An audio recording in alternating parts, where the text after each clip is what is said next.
दोस्तों, तो जिस आईपीओ का लोग काफ़ी बेसब्री से इंतजार कर रहे थे, फाइनली वो आईपीओ आने वाला है। ये आईपीओ है टाटा कैपिटल का आईपीओ।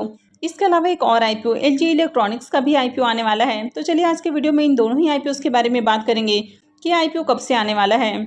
तो इससे पहले कि मैं वीडियो को शुरू करूं, अगर आप इस चैनल पर पहली बार विजिट कर रहे हैं या फिर आपने चैनल अब तक सब्सक्राइब नहीं किया है, तो चैनल को सब्सक्राइब कर लें और वीडियो को भी लाइक कर दें। आप टाटा कैपिटल आईपीओ की अगर डेट की बात करें तो वैसे तो इसकी ऑफिशियल डेट अनाउंस नहीं की गई है, लेकिन आईपीओ का जो टेंटेटिव डेट है वो 6 अक्टूबर है। यानी कि आईपीओ 6 अक्टूबर को ओपन हो सकता है। और अगर ये 6 अक्टूबर को ओपन होता है तो 8 अक्टूबर को आईपीओ क्लोज होगा। आईपीओ में फेस वैल्यू 10 रुपये पर शेयर है। वैसे अब तक इसका प्राइस बैंड और लॉट साइज भी अपडेट नहीं किया गया है कि आईपीओ में प्राइस क्या रखा जाने वाला है और कितने शेयर्स का लॉट होगा। अब जो टाटा कैपिटल का आईपीओ होने वाला है ये मिक्स आईपीओ रहेगा। वैसे आईपीओ का जो यहाँ पर इशू साइज है ये कंफर्म नहीं है, लेकिन पहले उम्मीद की जा रही थी कि आईपीओ 17,500 करोड़ रुपए का होने वाला है।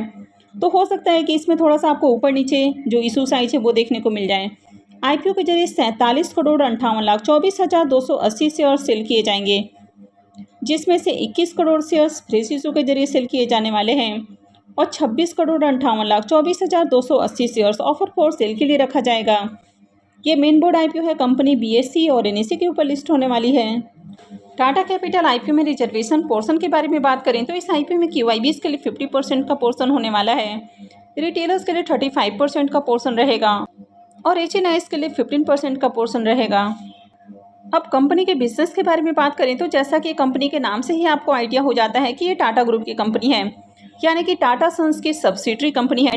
टाटा सन्स टाटा ग्रुप की पेरेंट कंपनी का नाम है। तो टाटा कैपिटल एक एनबीएफसी कंपनी है, यानी कि नॉन बैंकिंग फाइनेंशियल कंपनी है। तो कंपनी यहाँ पर wide range of financial services offer करती है। जैसे कि फाइनेंस से रिलेटेड सर्विसेज की बात की जाए तो इस तरह की जो कंपनियां हैं ये लोन देने का काम करती है, जैसे कि पर्सनल लोन है, होम लोन है, ऑटो लोन, एजुकेशन लोन, यानी कि अलग अलग तरह की जो लोन है। इसके अलावा कंपनी कमर्शियल फाइनेंस से भी रिलेटेड काम करती है। तो company wealth management, investment banking, private equity और क्लीनटेक फाइनेंस से रिलेटेड सर्विसेज भी ऑफर करती है, यानी कि काफ़ी डिफरेंट तरह के कंपनी सर्विसेज ऑफर करती है। तो इसके बिजनेस के बारे में डिटेल से इसके रिव्यू वाली वीडियो में बात करेंगे। तो चलिए अभी इसके फाइनेंशियल को भी देख लेते हैं। अब कंपनी के अगर फाइनेंशियल को देखें तो कंपनी ने यहाँ पर 3 सालों का फाइनेंशियल पेश किया है। अगर इसके एसेट को देखें तो कंपनी का जो एसेट है ये कंटिन्यू इंक्रीज हुआ है।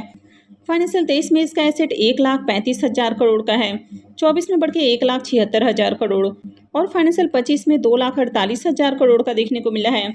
इनकम को भी देखें तो इसका इनकम भी साल दर साल बढ़ा है। 23 के अंदर इसका इनकम 13,000 करोड़ का है, 24 में बढ़ के 18,000 करोड़ और फाइनेंशियल 25 में 28,000 करोड़ का हो चुका है। तो 23 से 25 के बीच में देखें तो इसका जो इनकम है ये डबल से भी ज़्यादा हो चुका है। प्रॉफिट को देखें तो फाइनेंशियल 23 में कंपनी ने जहां 2900 करोड़ का प्रॉफिट बनाया, 24 में इसका प्रॉफिट बढ़ के 3300 करोड़ हो गया है और 25 में 3600 करोड़ का देखने को मिला है। तो साल दर साल इसका इनकम भी बढ़ा है। ईबीटा को भी देखें तो इसका ईबीटा भी कंटिन्यू इंक्रीज हुआ है और कंपनी का नेटवर्थ भी लगातार बढ़ते हुए देखने को मिला है। कंपनी के अगर रिजर्व को देखें तो कंपनी के पास अभी 24,000 करोड़ का रिजर्व है और अगर कर्ज को देखें तो 2 लाख करोड़ से ज़्यादा का कर्ज है, यानी कि इसके डेट को कंपनी के कर्ज के रूप में कंसीडर नहीं करना है, बल्कि ये इनका बिजनेस है, यानी कि इनका काम ही है लोन लेने और देने का। तो इस तरह की कंपनियों के ऊपर जितना ज़्यादा कर्ज होता है उनका बिजनेस उतना ही ज़्यादा ग्रो करता है। तो फाइनेंशियल को देखें तो बढ़िया फाइनेंशियल है। अब वैसे तो इस आईपीओ का अब तक ऑफिशियल डेट अनाउंस नहीं हुआ है, लेकिन कल से इसका प्रीमियम ओपन हो चुका है और इसका प्रीमियम 51 रुपये के ऊपर देखने को मिल रहा है। तो जैसे इसकी डेट अनाउंस होती है या बाकी की अपडेट आती है तो मैं भी आपको अपडेट देने की कोशिश करूंगी। नेक्स्ट अपकमिंग आईपीओ होने वाला है एलजी इलेक्ट्रॉनिक्स का आईपीओ।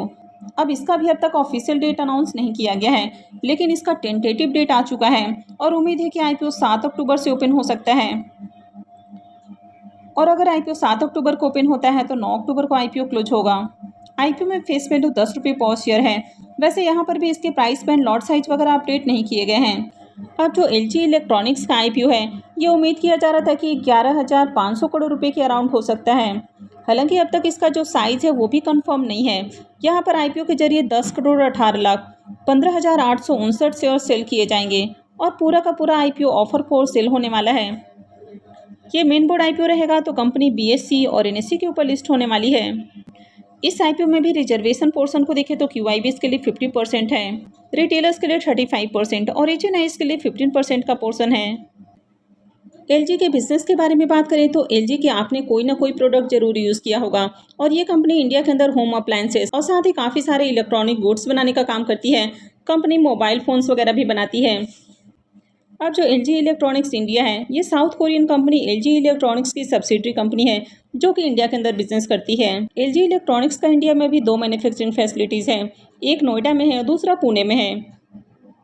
अब यहाँ पर कंपनी के जो फाइनेंशियल दिखाए गए हैं तो इसमें 22, 23 और 24 का कंप्लीट फाइनेंशियल है और फाइनेंशियल 25 के एक क्वार्टर का फाइनेंशियल है। अगर कंपनी के एसेट को देखें तो 24 के बाद से इसका एसेट डाउन है और फाइनेंशियल 25 के एक क्वार्टर में देखें तो यहाँ पर थोड़ी जंप देखने को मिल रही है। इसके इनकम को भी देखें तो ईयर ऑन ईयर इसका इनकम भी इंक्रीज हुआ है।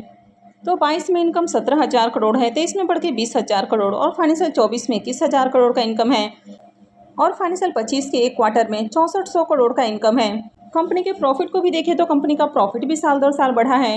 22 में इसका प्रॉफिट 1200 करोड़ का है, 23 में बढ़ के 1300 करोड़ और फाइनेंशियल 24 में 1500 करोड़ का प्रॉफिट है। फाइनेंशियल 25 के एक क्वार्टर में 600 करोड़ से ज़्यादा का प्रॉफिट है। ईबीटा को देखें तो इसका ईबीटा कंटिन्यू इंक्रीज हुआ है जबकि नेटवर्थ इसका डाउन है। रिजर्व को देखें तो कंपनी के पास अभी 4000 करोड़ से ज़्यादा का रिजर्व है। वैसे यहाँ पर कंपनी के ऊपर कितना कर्ज है ये मेंशन नहीं किया गया है। तो आईपीओ की डेट वगैरह अपडेट होते हैं तो इसके फाइनेंशियल भी अपडेट हो सकते हैं। तो जैसे ही इसकी अपडेटेड फाइनेंशियल आएगी तो मैं एक बार फिर से वीडियो अपलोड करने की कोशिश करूँगी। वैसे एलजी इलेक्ट्रॉनिक्स का अब तक ग्रे मार्केट में प्रीमियम ओपन नहीं हुआ है तो इसके प्राइस बैंड लॉट साइज वगैरह अपडेट होते हैं, यानी कि सारी अपडेट आती है। उसके बाद देखना होगा कि कंपनी किस वैल्यूएशन के ऊपर आईपीओ लेकर आ रही है, आईपीओ में अप्लाई करना है या फिर नहीं करना है। तो आगे भी इसी तरह की और भी अपडेट से जुड़े रहने के लिए चैनल से जुड़े रहें, चैनल को सब्सक्राइब करके रखें और अगर आपने वीडियो को लाइक नहीं किया है तो वीडियो को भी लाइक कर दें। वीडियो को अंत तक देखने के लिए आप सबका बहुत बहुत धन्यवाद।